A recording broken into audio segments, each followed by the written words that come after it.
Viste que iban a volver a llamar, ¿no? Te lo dije. Te lo dije.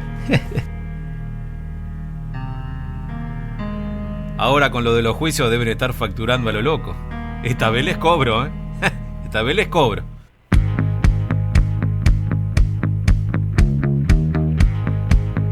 La Retaguardia.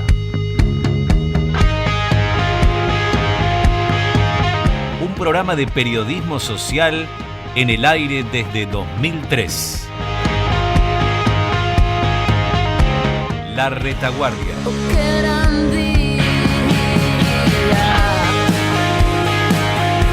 Con Fernando Tevele y Pedro Ramírez Otero.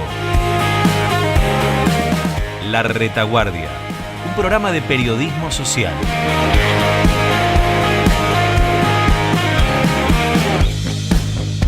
La Retaguardia.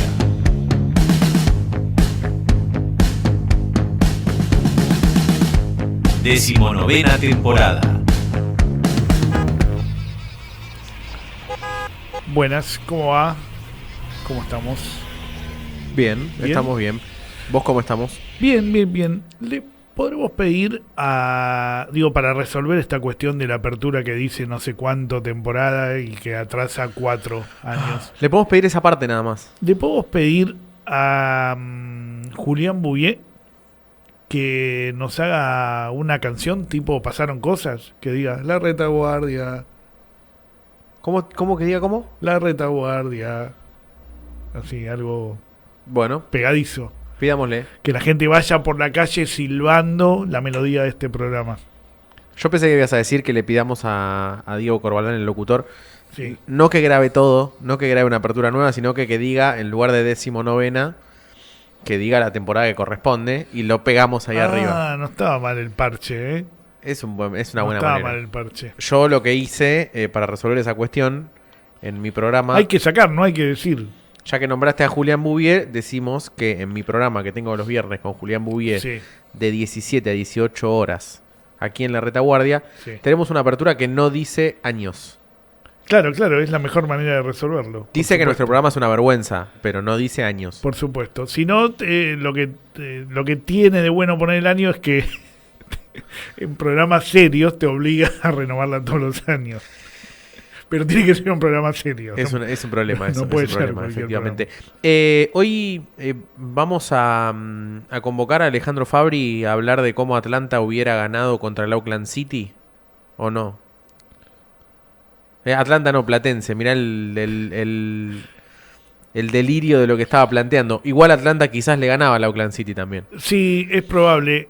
Me encanta que el gol lo haya hecho un semi-amateur o semi-profesional o amateur directamente. Son amateurs Todos, directamente, sí, ¿no? sí. Un docente hizo Un docente. el gol del empate y lo festejaron como si fuera el final de la Copa del Mundo, con toda razón, ¿no? Porque le estaban ganando un equipo hiper profesionalizado donde todos ganan fortuna.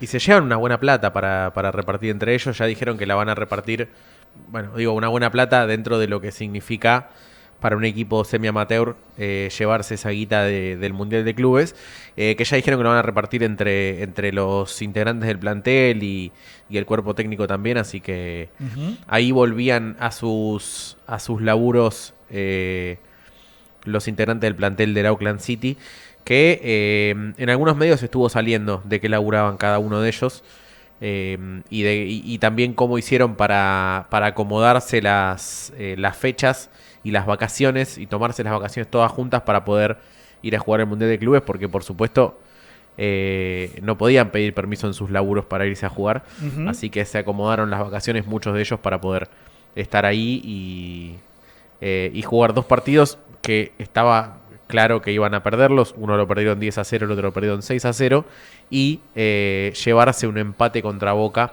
en el último partido de la fase de grupos. Como dijo alguien alguna vez, los docentes tienen 3 meses de vacaciones, incluso en Australia, ¿no?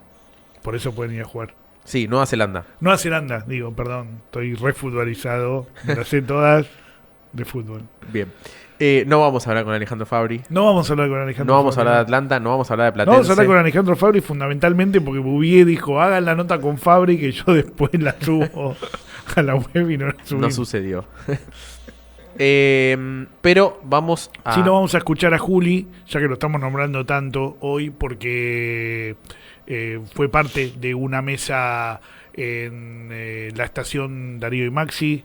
Se está cumpliendo un nuevo aniversario de la masacre de Avellaneda, de los asesinatos de Darío Santillán y Maximiliano Costecchi, en una jornada en la que no había protocolo antipiquetes, pero sí había una disputa por el espacio público en el que el gobierno del entonces presidente interino Eduardo Duhalde le planteó a las organizaciones sociales que no las iba a dejar subir al puente Pueyrredón para hacer una jornada de protesta. Miles de personas se congregaron de todas maneras, se sabía que iba a suceder, que iba a haber represión.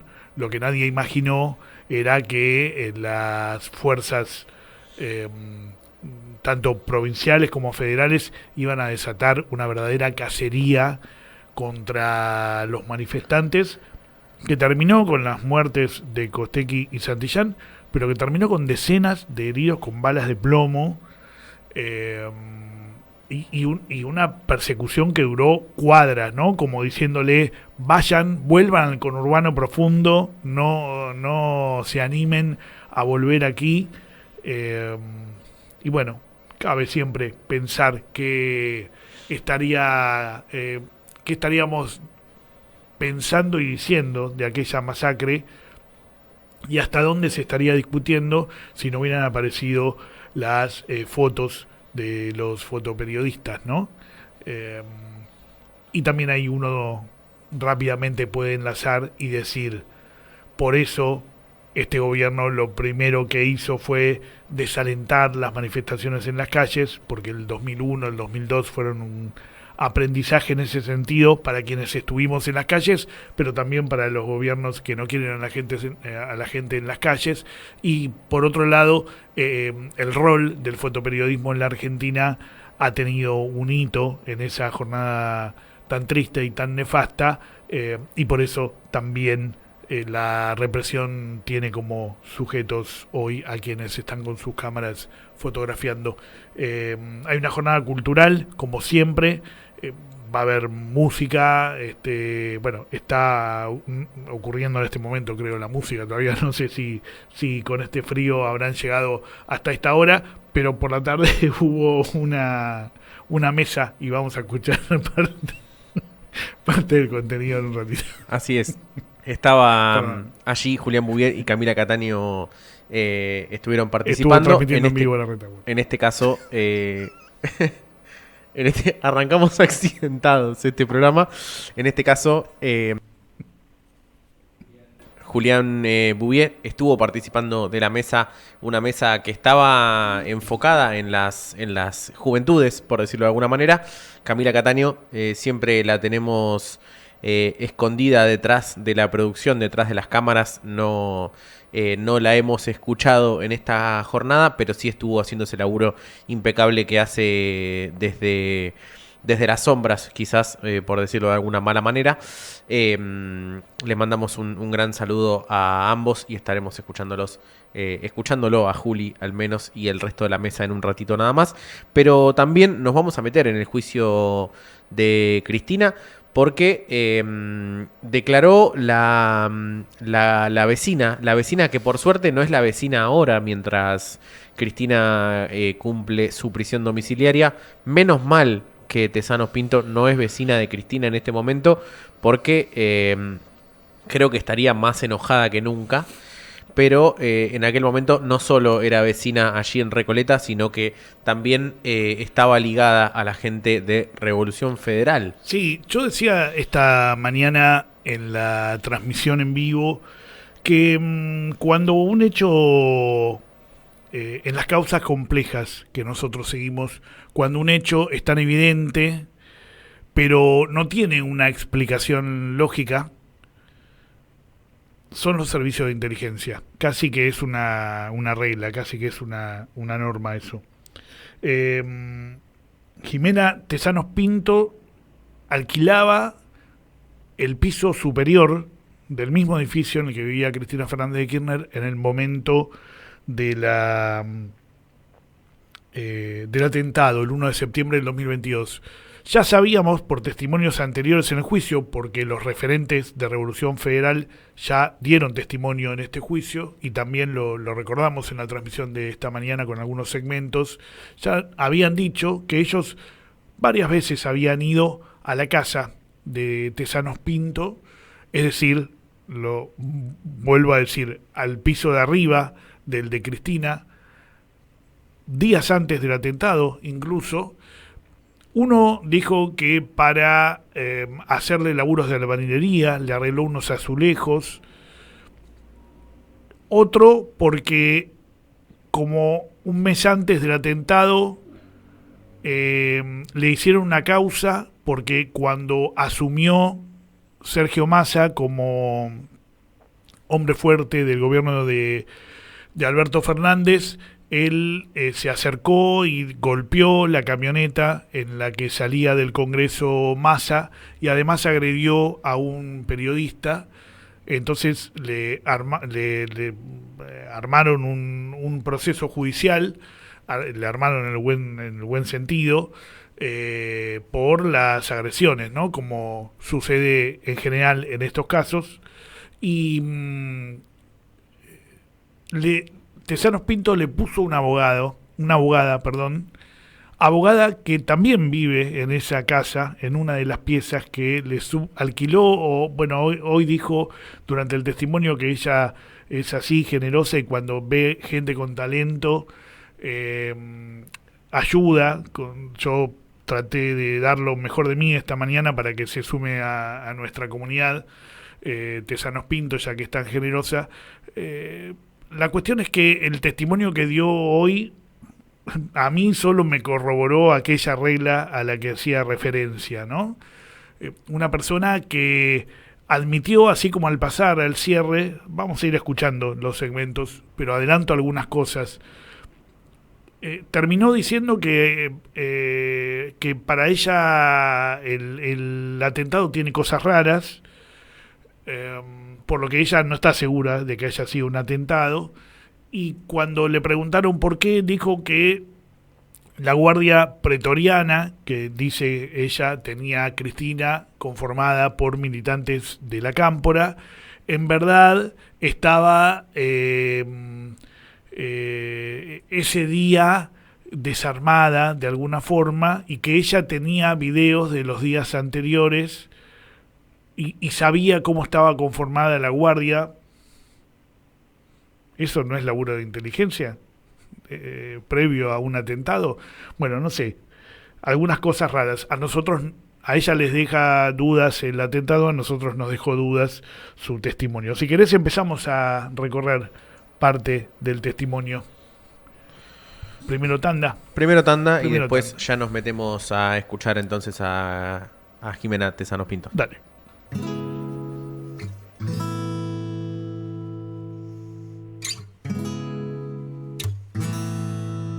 La retaguardia.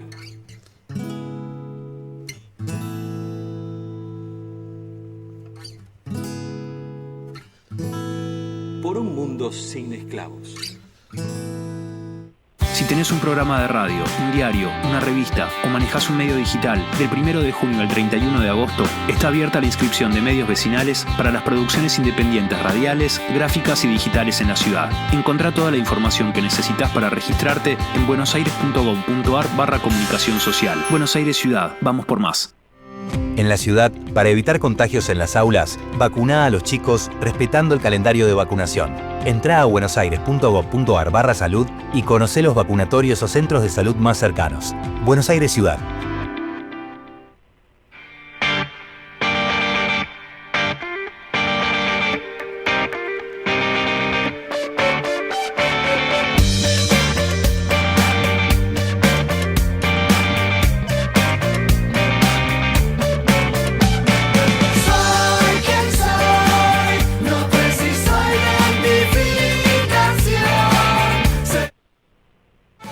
Revolución Federal.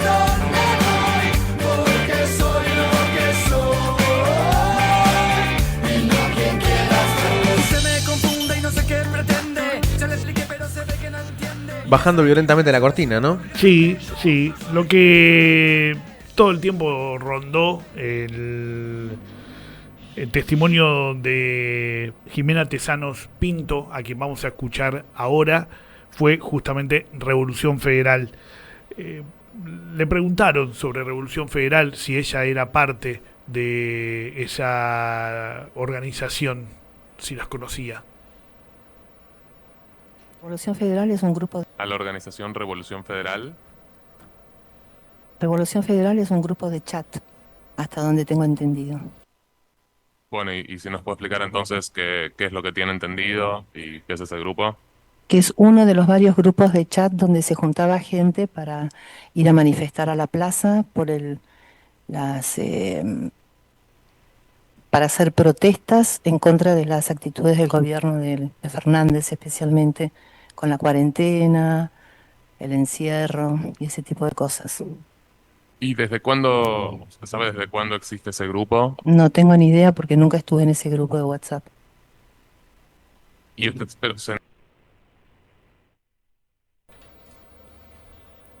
Bueno, allí escuchábamos entonces esto de que Revolución Federal era simplemente un grupo de chat. Así arrancamos nomás, ¿no? Revolución Federal, por si no te acordás, es aquel grupo político que se encargaba de de ser el ala más dura de las manifestaciones que se realizaban supuestamente contra las medidas del gobierno de Alberto Fernández en torno de la pandemia, ¿no? Vamos a seguir con el número 3, donde habla de Leonardo Sosa y de los otros referentes de Revolución Federal que fueron a su departamento, que es lo más difícil de explicar sin dudas, ¿no? Porque ella puede ser una vecina que esté en contra, como intentaron los medios buscar personas que estuvieran en contra de Cristina ahora en Constitución. Les costó bastante hacerlo, encontraron alguna. De todas maneras, eso no te hace ni partícipe ni sospechosa de querer matarla, o de participar de un atentado en el que se la quiso matar. Ahora, cuando vos recibís a gente que armaba guillotinas o que iba a las manifestaciones con carteles que decían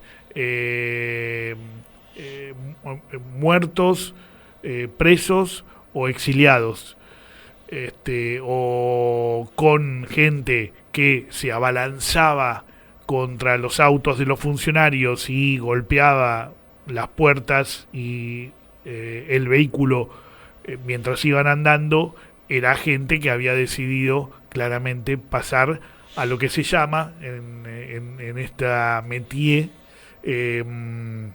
la acción directa, ¿no?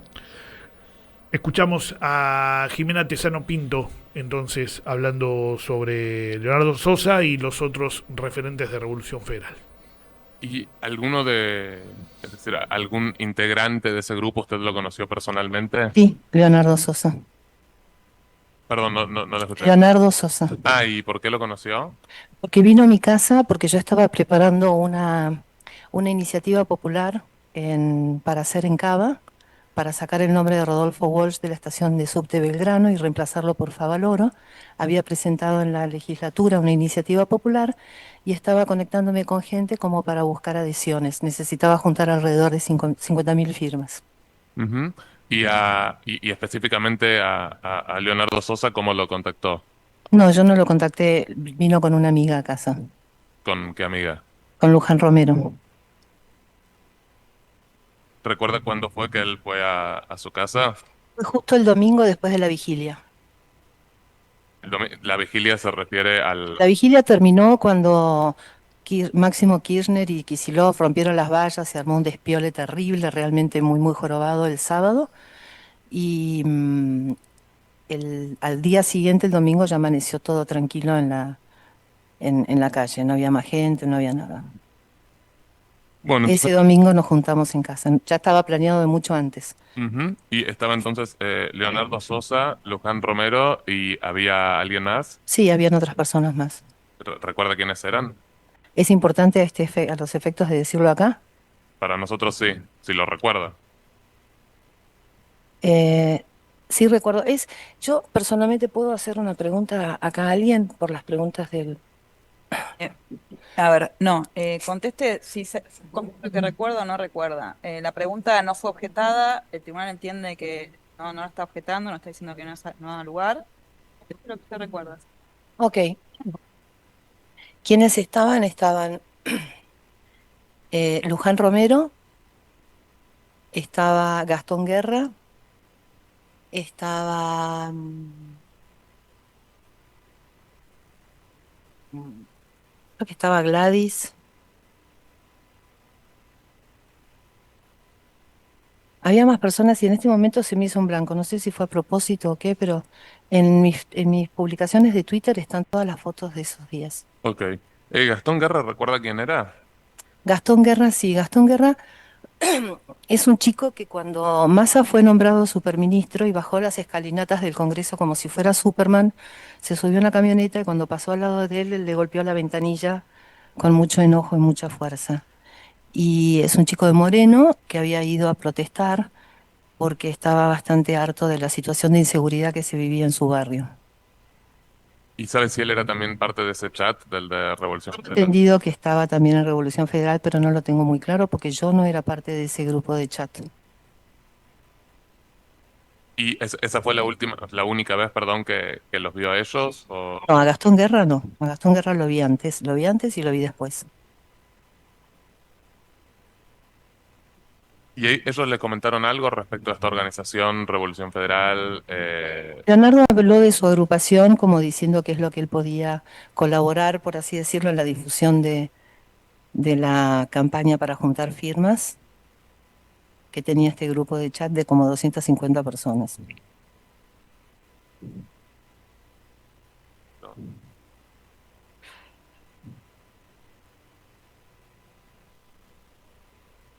eh, Más allá de esta reunión en su casa, ¿usted recuerda haber ido alguna vez a alguna manifestación junto con personas de Revolución Federal? Junto con ellos, no, nunca.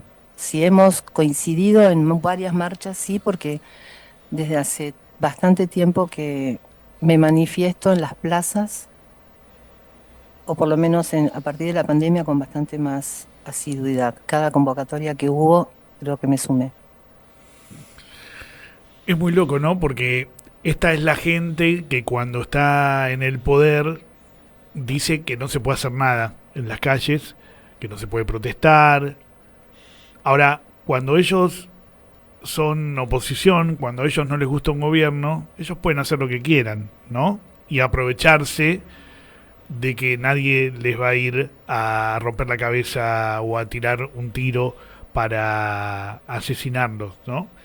Es muy loco, es muy loco. Me hubiera gustado que le preguntaran a Tesanos Pinto, que tanto se conmovió porque Guerra había ido a manifestarse harto por el nombramiento de Massa, qué opina de las manifestaciones de los jubilados de los miércoles, porque no la vemos ahí.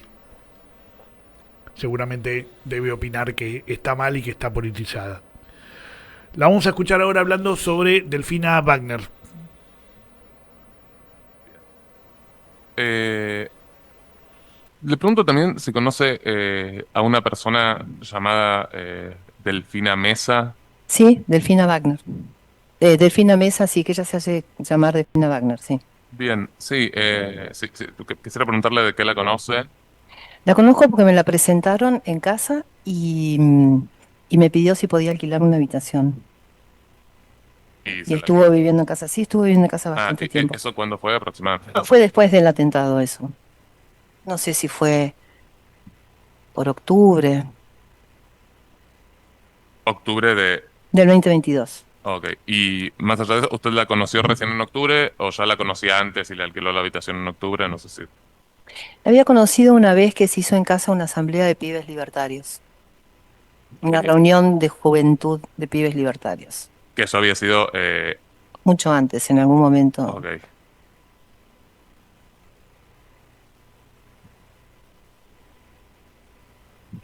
¿Usted sabe si esta persona Delfina Mesa, le comentó si conocía a Brenda Uliarte o a Sabac Montiel. No, no son conversaciones que yo haya tenido con Delfina, la verdad. Y no sé, no, No, está bien. no eran conversaciones. Yo tenía con ella otro tipo de conversaciones, no, más con lo que tiene que ver con el liberalismo, con buscar eh, una cosa más democrática. Liberalismo con gobiernos democráticos, de gestión transparente, que no se robe, sin corrupción. Pero no le comentó nada de ese tema. Entonces, ella, No, ella las personas de Revolución Federal las conocía, ¿sabe? no sé, no me consta que ella los conociera o no los conociera, no eran cosas que yo hablara con ella. A una persona que se llama Martín Almeida, ¿la conoce?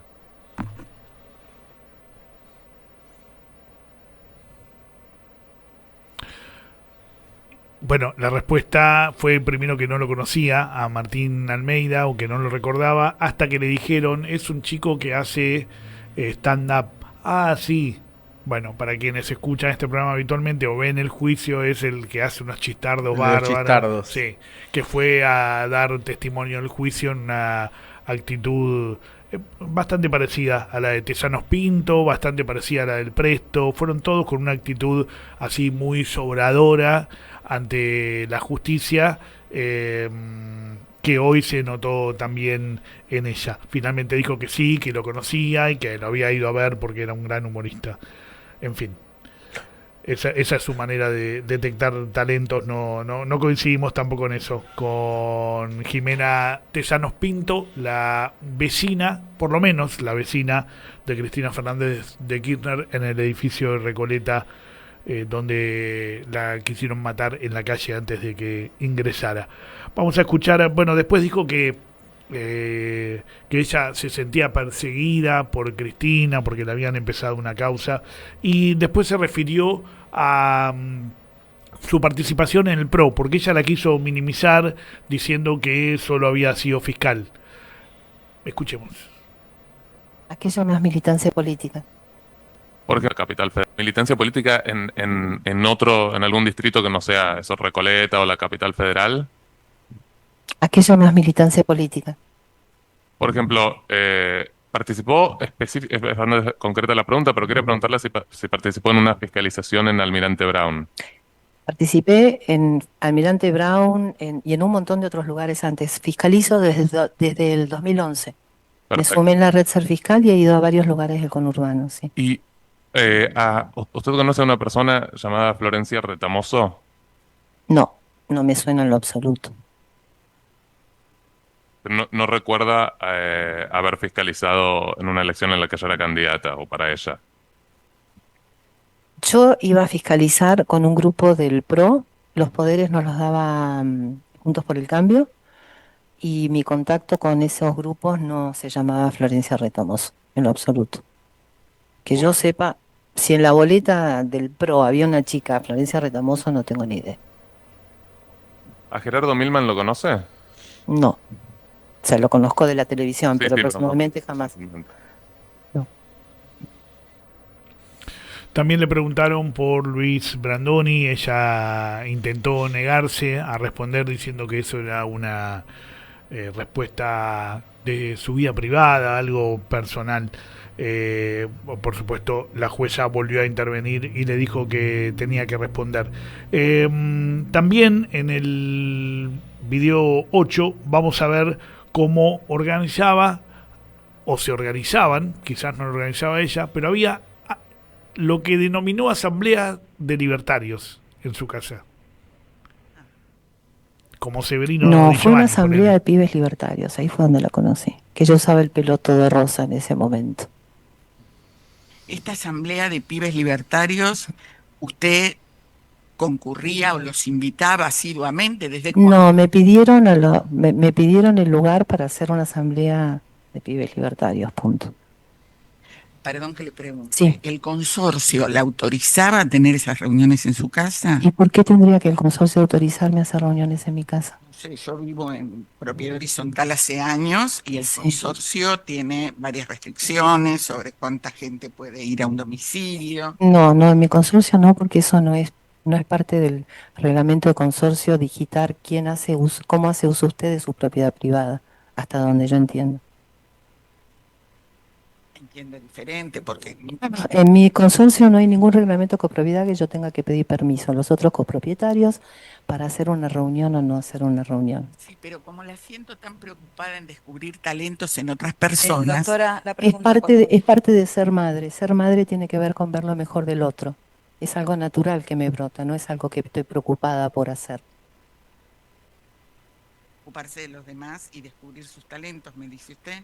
No, esas son sus palabras. No, Mis palabras, sí, esas son sus palabras. Mis palabras es que miro a la gente y cuando veo a gente con talento, me provoca colaborar, dar una mano, esas cosas, sí. ¿Usted sabía si Delfina estaba en el grupo de Revolución Federal o no? No tengo ni idea. Quiere decir que de esas cosas no conversaba.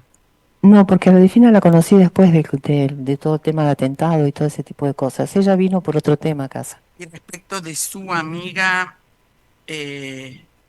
Luján Romero, ¿sabe si estaba incluida dentro del grupo de Revolución Federal? Imagino que sí, infiero que sí, porque debe haber sido esa la razón por la cual lo trajo a Leonardo.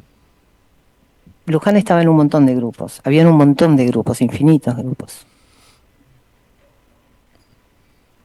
De protesta, ¿no? Me refiero a la cuarentena.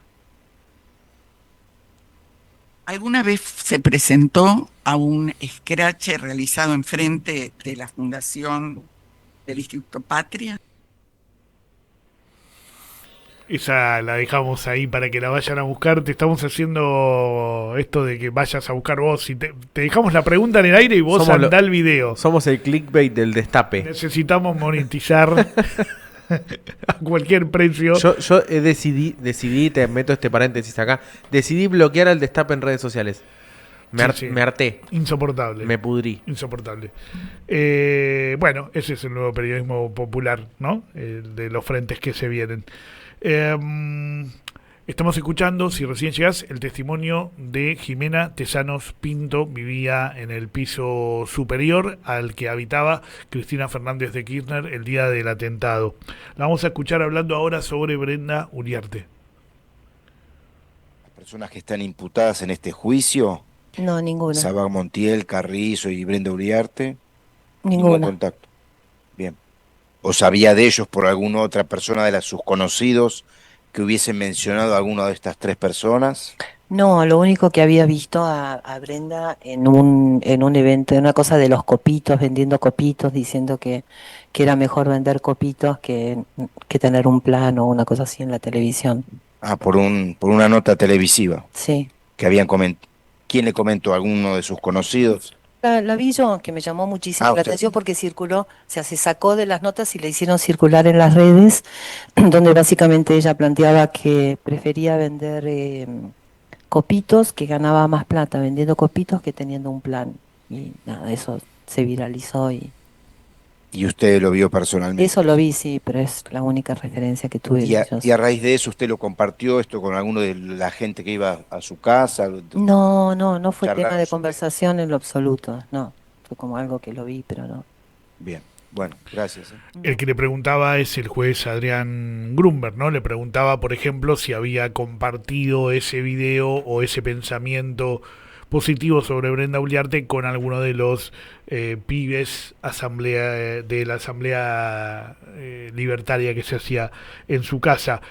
La referencia a la entrevista de Brenda Uriarte es la que se hizo en Crónica TV, y en la que aparecía ella, bueno, concretamente diciendo esto que refería a Tesanos Pinto, ¿no? Que ella prefería laburar y que ganaba más plata antes que un plan, cualquier cosa, y que prefería vender los copos esos de azúcar.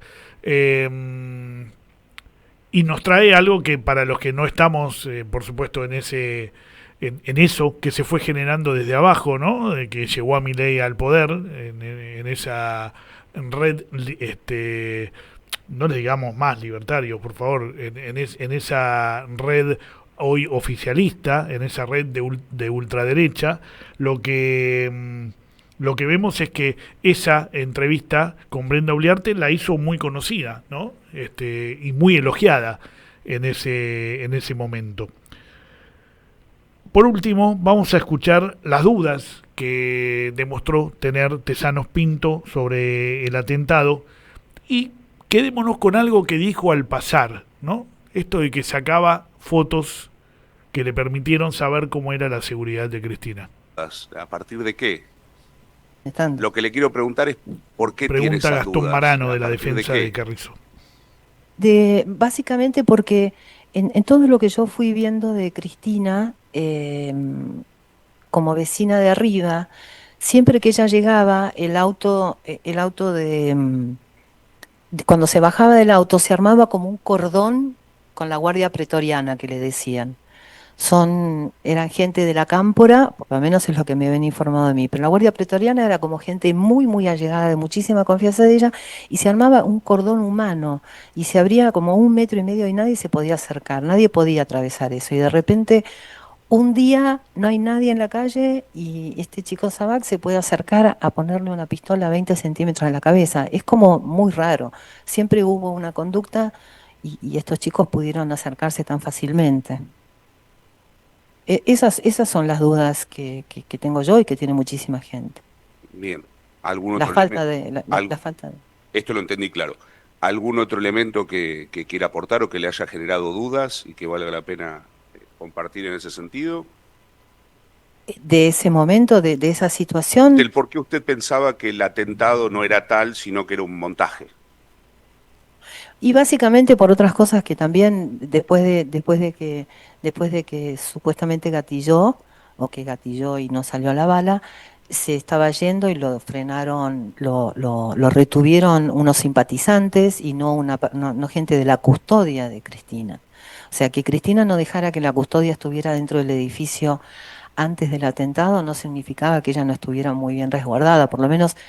Hay muchas veces que yo pasé fotos desde arriba y donde vos ves que hay un cordón y la gente no lo pasa, no importa cuánta gente hubiera que se quisiera acercar a ella, había un cordón de seguridad muy fuerte.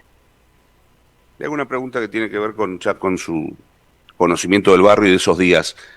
En los días previos al atentado o en las semanas previas al atentado, ¿notó algún cambio en la composición de la policía que circulaba en esas cuadras? Me refiero a si cambió de federal a ciudad o viceversa. ¿Notó alguna particularidad en ese sentido? Honestamente nunca me fijo en esas cosas, no he puesto no puse atención si era federal, si era de la ciudad, si había más policías o menos policías, no. Bien, yo no tengo más preguntas, ¿eh? Muchas gracias. Qué loco, ¿no? Qué loco, pasó casi de largo. Yo no terminé de entender bien por qué pasó de largo eso, pero en el marco de lo que se dio, de un intento de magnicidio, una persona tuviera certezas de cómo estaba organizada la custodia de la persona a la que intentaron asesinar, y a mí por lo menos me resulta sospechoso como para una repregunta, ¿no? Que no sucedió finalmente.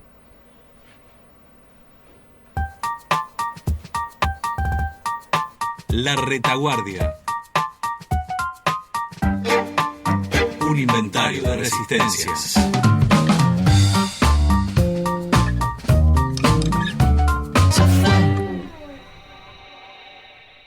Si tenés un programa de radio, un diario, una revista o manejás un medio digital, del 1 de junio al 31 de agosto está abierta la inscripción de medios vecinales para las producciones independientes radiales, gráficas y digitales en la ciudad. Encontrá toda la información que necesitas para registrarte en buenosaires.gov.ar/comunicación social. Buenos Aires Ciudad, vamos por más. En la ciudad, para evitar contagios en las aulas, vacuná a los chicos respetando el calendario de vacunación. Entrá a buenosaires.gov.ar/salud y conocé los vacunatorios o centros de salud más cercanos. Buenos Aires Ciudad.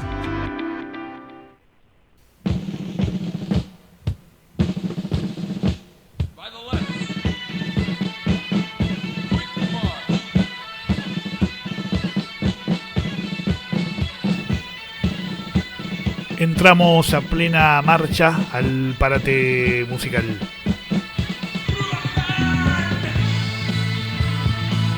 Está claro que es, ¿no? Y arrancamos con Sumo y con Cruacán porque vamos a escuchar hoy gaitas en el rock.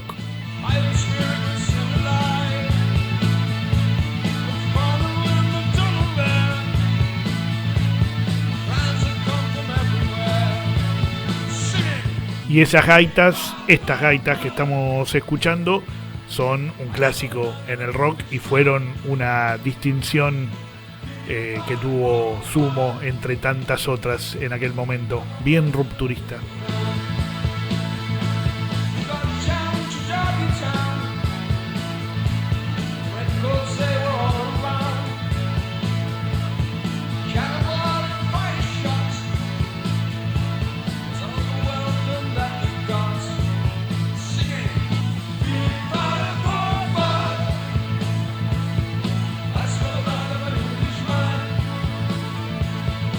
Su crianza en una escuela allí en el Reino Unido, una escuela paqueta a la que iba también uno de los príncipes, seguramente le habrá traído esta reminiscencia gaitera. Eso te iba a preguntar, ¿con quién iba a la escuela? Con el príncipe Carlos.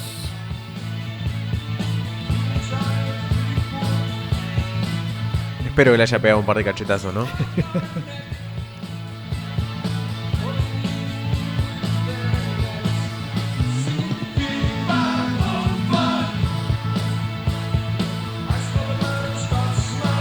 Desde la versión en estudios de Cruacán nos vamos a... Bueno, si esta era una obvia, la que escuchamos recién, esta no sé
Bueno, lindo parate musical el de hoy, con la verdad que sí. Las gaitas en el rock. Si te parece, nos metemos de lleno en este último bloque, en la charla, en una parte de una de las charlas que se dieron esta tarde en la estación Darío y Maxi, de la que además participamos no solo transmitiendo, porque nuestro compañero Julián Bubiea, que nombramos hoy por 10ª vez este momento. Quiero saber qué pasó con esa mesa, porque ahí no hay solo juventudes. No, es que no era ¿Qué pasó? No era juventud. ¿Dónde están las juventudes? Era represión. Pero bueno, había allí gente del colectivo La Ciega, de abogados y abogadas. Estaba Carlitos Loza, del Archivo Popular de la Memoria. Un integrante del Polo Obrero, a quien vamos a empezar escuchando ahora. Y el cierre estuvo a cargo de Juli, hablando desde la retaguardia. Así que vamos a escuchar estas dos últimas intervenciones pegaditas, si te parece. Gracias. Buenas compañeras y compañeros. Hace 23 años atrás, bajo el gobierno de Duhalde, gobierno peronista, la clase capitalista se dio el objetivo de querer liquidar la organización de los trabajadores desocupados al movimiento piquetero, con la brutal represión acá en el Puente Porredón y el asesinato de nuestros compañeros. Ese escarmiento contra la acción de lucha no logró quebrar al movimiento piquetero, que por el contrario siguió luchando por justicia, siguió luchando contra todos los gobiernos, uniendo a los trabajadores ocupados y desocupados y organizando la lucha contra el hambre. Y es por eso que ahora, 23 años después, el gobierno de Milei, la clase capitalista, continúa con el mismo objetivo de querer desarmar, querer desarticular la organización de los trabajadores desocupados en los barrios. Y la forma que han adoptado para llevar adelante esos objetivos ahora es la persecución judicial y las causas truchas, las decenas y decenas de allanamientos que han hecho en los barrios, la casa de compañeros, comedores, y en particular al Polo Obrero, a toda la dirección del Polo Obrero, nos han elevado a juicio y pretenden condenarnos justamente, bueno, por impulsar la pelea contra el hambre y la miseria. Y nos estamos enfrentando a una justicia que es una justicia de clase. Es la justicia de los poderosos, la de los millonarios, que a los chorros, a los corruptos, como el gobierno de Milei, que hizo una estafa millonaria ante la vista de toda la población, como a Macri, a los verdaderos chorros y corruptos le garantizan total impunidad. A los caputos, a los narcos los premian con el blanqueo, a los narcos que avanzan en los barrios los premian con el blanqueo de sus ganancias.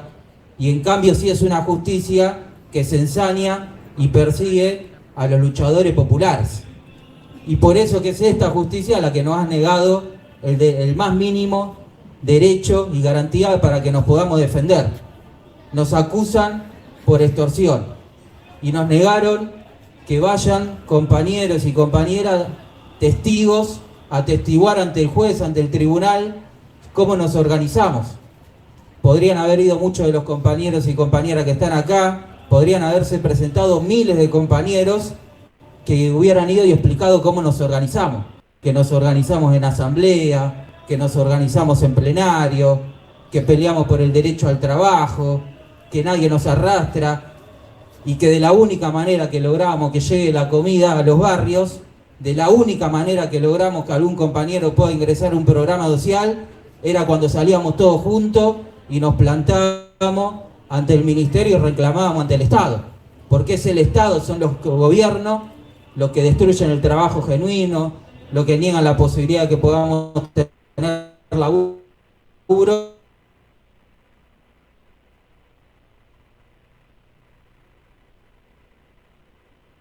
Que lo necesitan. Por el contrario, para ir a reclamar que por lo menos un compañero, una compañera pueda tener un plato de comida. Y es eso lo que están queriendo juzgar. Y tampoco ha habido ningún tipo de defraudación. Los invitamos, acá afuera hay un stand que demuestra que hemos llevado adelante todos los convenios, se han construido obras a lo largo y a lo ancho del país, se han realizado cursos, muchísimos trabajos muy importantes, esenciales, en los barrios populares. Y no solo eso, sino que no ha habido defraudación, sino que al revés. Es el Estado el que le debe a los compañeros y las compañeras. Acá hay compañeros que son del comedor Mariano Ferreira, que es uno de los comedores del Bajo Flores que fue allanado.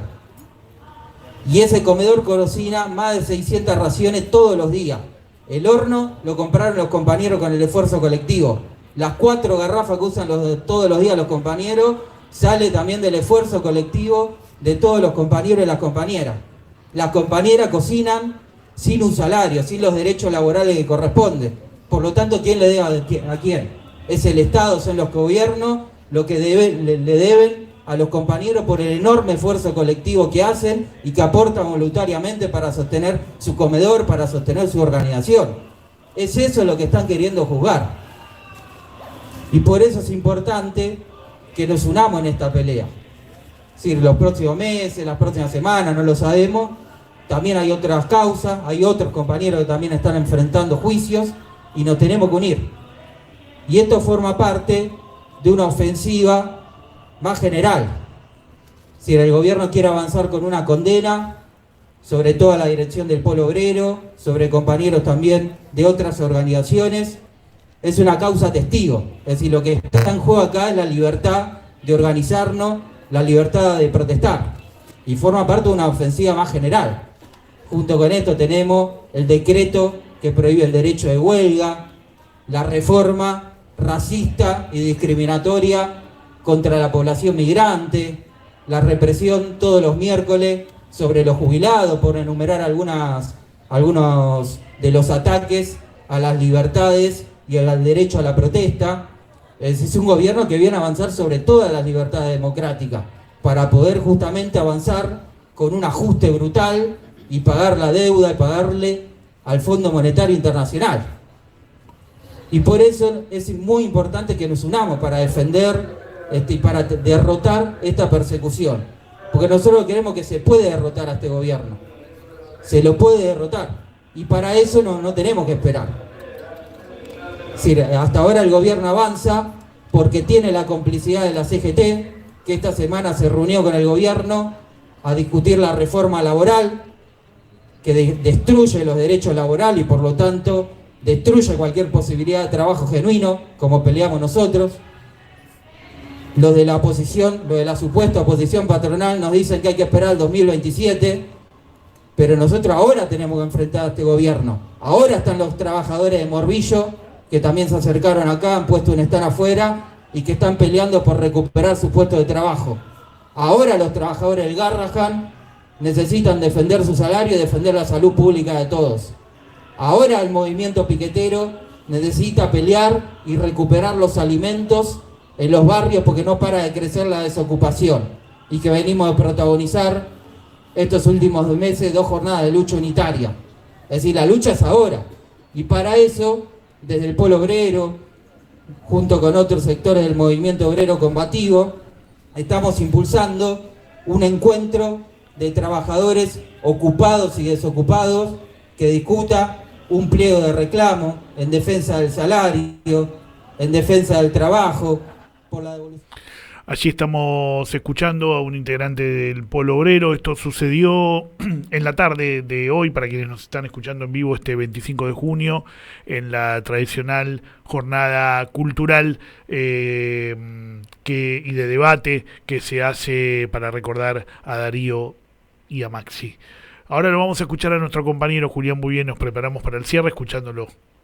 Bueno, muchas gracias por invitarnos también a nosotros. Nosotras somos La Retaguardia, un medio de comunicación popular, comunitario, que nació en marzo del 2002, es decir, al calor de los mismos fuegos que se prendían acá en las asambleas populares y bueno, a unos meses de que asesinen a Darío y a Maxi, y nació La Retaguardia con una agenda de derechos humanos que después se fue ampliando y que en los últimos años nos llevó a transmitir los juicios de lesa humanidad, que es una tarea que llevamos adelante hace ya varios años. Antes lo hacíamos de manera analógica, ahora hace unos años empezamos a transmitir, a televisar por YouTube los juicios de lesa humanidad, que nos parecen importantes por muchas razones esos juicios, y los quiero traer para ir uniéndolos con algunas cosas que pasan ahora. En primer lugar, porque falta mucho por juzgar de lo que ha pasado en la dictadura y en los años previos también, que es algo que siempre, también en la Ronda de las Madres, por ejemplo, donde siempre estamos también, se remarca, ¿no?, la importancia de que se abran los archivos y que se revise lo que pasó antes también, y todo lo que falta, y saber dónde están todos los compañeros y las compañeras, y los niños y niñas apropiadas. Es decir, falta mucho por juzgar de la dictadura, pero también nos interesa transmitir esos juicios de lesa humanidad porque hay muchas cosas que se trazan en paralelo con el presente, con las luchas del presente y con las reivindicaciones de hoy también. Hoy vivimos en un momento, lo explicaba muy bien la compañera, represivo, bueno, de una manera superlativa, ¿no? Y eso es una de las herencias que nos va dejando esa dictadura que dejó un plan económico muy parecido al de ahora y también un plan represivo muy parecido al de ahora. Entonces la retaguardia, tomando la lucha del presente con los casos de gatillo fácil, con los pibes que siguen siendo asesinados en las barriadas, y uno de esos paralelismos que quiero traer para pensar cómo la dictadura sigue impactando o qué cosas siguen pasando y no han cambiado para nada. Uno de los juicios que estamos cubriendo es el de la masacre de Pabellón Séptimo, un hecho que ocurrió en el año 78, 13 y 14 de marzo del 78, donde la policía, los penitenciarios, fusilaron a un montón de personas adentro de un penal, después generaron fuegos, hicieron que esas personas no puedan salir, muchos de ellos murieron por el fuego, por el monóxido de carbono o por los balazos que recibieron antes. Y es una causa que no mucha gente, o muchas veces no está relacionada con la dictadura, porque eran presos comunes, ¿no? Que es lo que se dice siempre. Es decir, no eran militantes políticos, como muchos que fueron detenidos, desaparecidos en esos años, sino que eran presos comunes de menor importancia para la mayoría de la sociedad, porque, bueno, la deshumanización, que hoy sigue también, y que los penales siguen teniendo situaciones horribles. Y lo que pasa en ese juicio es que los testimonios que escuchamos de los sobrevivientes es que el penal estaba en una situación horrible, vivían de una manera degradante, y que hace un par de meses, durante el juicio, fueron a hacer una visita ocular, a ir a inspeccionar el lugar, la justicia, jueces, fiscales, las querellas, las partes, y sobrevivientes y familiares que también fueron. Y los sobrevivientes decían, está igual que antes el penal, quizás un poco peor, ¿no? Entonces, bueno, ¿qué pasa ahí con las deudas de la democracia? Que estas cosas siguen estando igual. ¿Saben qué pasó ese día de la visita ocular? Cuando salieron los abogados, las abogadas, las partes, la policía reprimió en una requisa, reprimieron sin ninguna razón evidente más que una respuesta a lo que había pasado antes. Antes habían habido sobrevivientes de la masacre que fueron a hacer una visita ocular, los abogados, cuando salieron reprimieron con balazos de goma. Una de las personas le dieron un ojo, una de las personas privadas de su libertad. Cuando uno habla de represión en la actualidad, está bien que caigamos en lo que sucede en las calles, ¿no? Pero ese ejemplo que Juli utilizó esta tarde, era nuestro compañero Julián Bouvier en una de las mesas que transmitimos en vivo en la jornada cultural y de debate para recordar a Darío Santillán y Maximiliano Costecchi.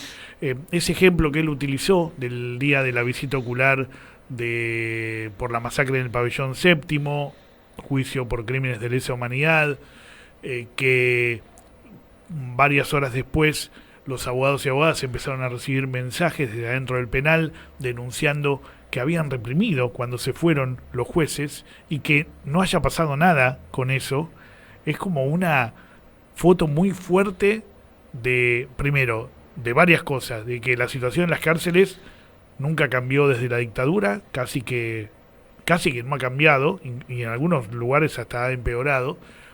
Y por otro lado, que